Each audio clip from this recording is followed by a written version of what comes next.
കുഴൽമോതിരം മാല. കുഴൽമോതിരം എന്നറിയപ്പെടുന്ന ചെറുതും വൃത്താകൃതിയിലുള്ളതുമായ സ്വർണമണികളുടെ ഒരു പരമ്പരയാണ് ഈ മാലയിലുള്ളത്. ഇവ ഒരു ചങ്ങലയിൽ ഒരുമിച്ച് ബന്ധിപ്പിച്ചിരിക്കുന്നു. ഒരു സ്ത്രീ എത്രത്തോളം കുഴൽമോതിരം മുത്തുകൾ ധരിക്കുന്നുവോ അത്രത്തോളം അവൾ സുന്ദരിയും സമ്പന്നയും ആണെന്ന് വിശ്വസിക്കപ്പെടുന്നു.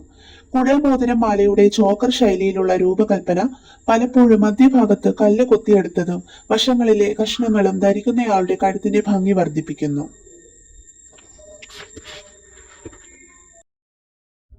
മണിമാല. കേരളത്തിലെ വീടുകളിൽ സാധാരണയായി കാണപ്പെടുന്ന ഒരു പരമ്പരാഗത സ്വർണമാലയാണ്. ബോൾ ചെയിൻ നെക്ലസ് എന്നും അറിയപ്പെടുന്നു. മാല പോലുള്ള ഒരു ഡിസൈൻ രൂപപ്പെടുത്തുന്നതിനായി ഒരു ചരടിൽ ക്രമീകരിച്ചിരിക്കുന്ന ചെറിയ ഗോളാകൃതിയിലുള്ള സ്വർണ്ണ മണികൾ കൊണ്ട് നിർമ്മിച്ച ഒരു ലളിതമായ മാലയാണിത്. മണിമാല ദിവസേന ധരിക്കാവുന്ന ഒരു വൈവിധ്യമാർന്ന ആഭരണമാണ്. സ്ത്രീകൾ പലപ്പോഴും അവരുടെ വസ്ത്രത്തിന് ഒരു ചാരുതയും പരമ്പരാഗത ആകർഷണീയതയും നൽകുന്നതിനായി ദൈനംദിന ഉപയോഗത്തിന് ഒരു അലങ്കാരമായാണ് ഇത് ധരിക്കുന്നത്. കണ്ടസാരം. രാജകീയവും ആധികാരികവുമായി ദക്ഷിണേന്ത്യൻ രൂപകൽപ്പനയ്ക്ക് പേരുകേട്ട ഒരു പരമ്പരാഗത ചോക്കർ നെക്ലസ് ആണ് കണ്ടസാരം. ചാരുത പ്രകടമാക്കുന്ന ഒരു അതിശയകരമായ ആഭരണമാണിത്. കൂടാതെ കേരളത്തിന്റെ പരമ്പരാഗത ആഭരണ ഡിസൈനുകളിൽ രാജകീയതയുടെ പ്രതീകമായി ഇത് പലപ്പോഴും കണക്കാക്കപ്പെടുന്നു. കണ്ടസാരം മാലയിൽ അർദ്ധചന്ദ്രാകൃതിയിലുള്ള സ്വർണ്ണ കഷ്ണങ്ങളുടെ ഒരു പരമ്പര ഒരുമിച്ച് അടുക്കിയിരിക്കുന്നു. ഇത് കാഴ്ചയിൽ ശ്രദ്ധേയമായ ഒരു പാറ്റേൺ സൃഷ്ടിക്കുന്നു. ഡിസൈനിൽ ഉൾച്ചേർത്ത പിങ്ക് കല്ലുകൾ കൂടി ചേർത്ത് മാല കൂടുതൽ മനോഹരമാക്കുന്നു.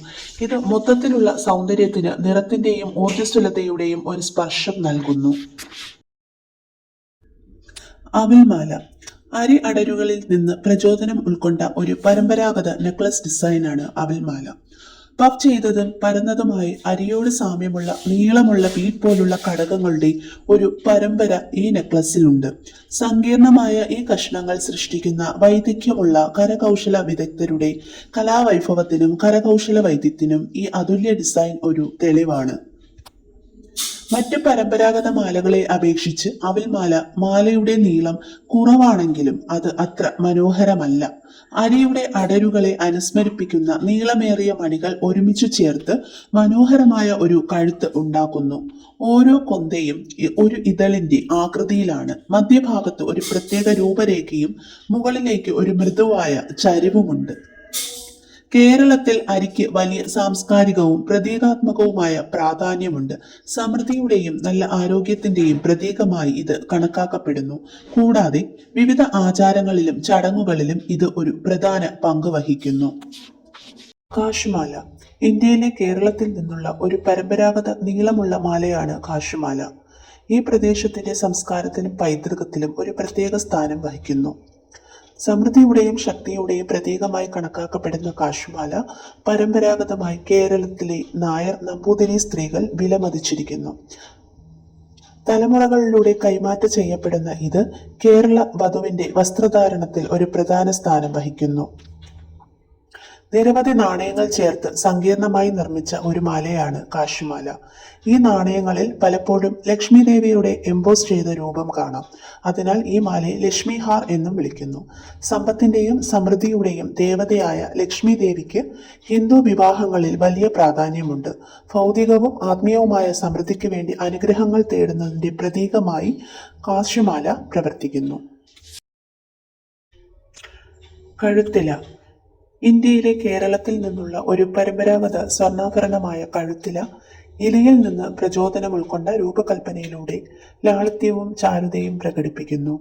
ഈ ചോക്കർ നെക്ലസ് സൂക്ഷ്മമായി ക്രമീകരിച്ചിരിക്കുന്ന അതിലോലമായ സ്വർണ്ണ ഇല ഡ്രഗറ്റുകൾ കൊണ്ട് അലങ്കരിച്ചിരിക്കുന്നു. ഇത് ആകർഷകമായ കഴുത്തില സൃഷ്ടിക്കുന്നു. പാലക്ക അല്ലെങ്കിൽ കാശുമാല പോലെ വ്യാപകമായി അംഗീകരിക്കപ്പെട്ടിട്ടില്ലെങ്കിലും കഴുത്തില നെക്ലസുകളെ കേരള സ്ത്രീകളുടെ സൗന്ദര്യത്തെ ശരിക്കും ഊന്നിപ്പറയുന്നു.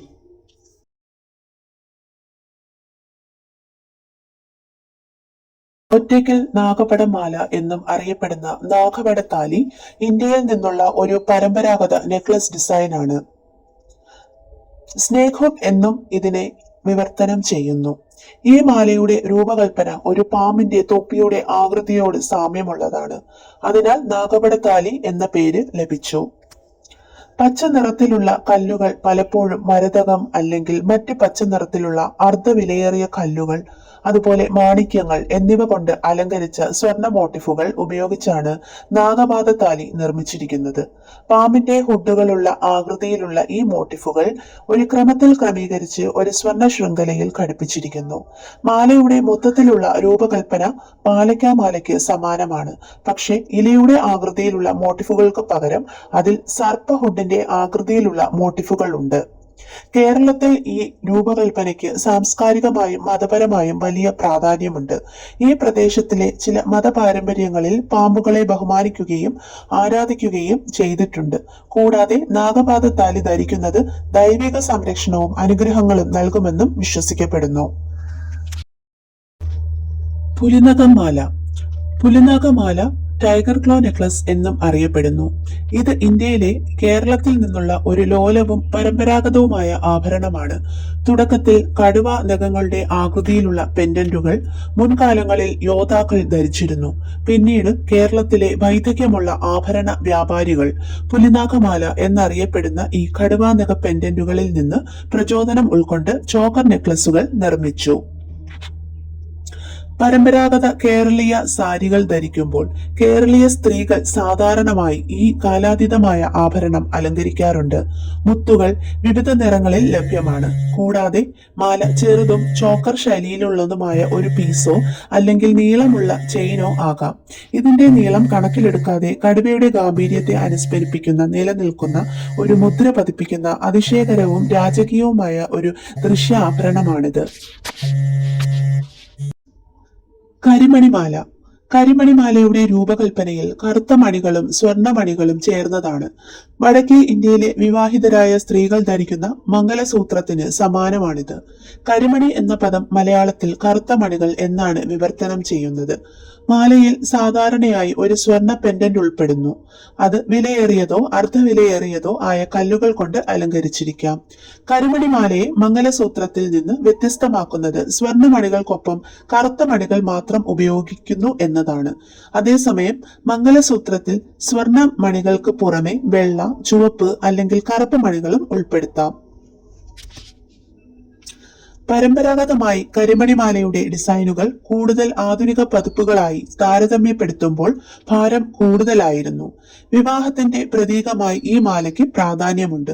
കൂടാതെ വിവാഹിതരായ സ്ത്രീകൾ അവരുടെ വൈവാഹിക നിലയുടെ പ്രതിനിധിയായി ഇത് ധരിക്കുന്നു. ഇത് ഭർത്താവിന് ക്ഷേമവും ദീർഘായുസ്സും നൽകുമെന്ന് വിശ്വസിക്കപ്പെടുന്നു.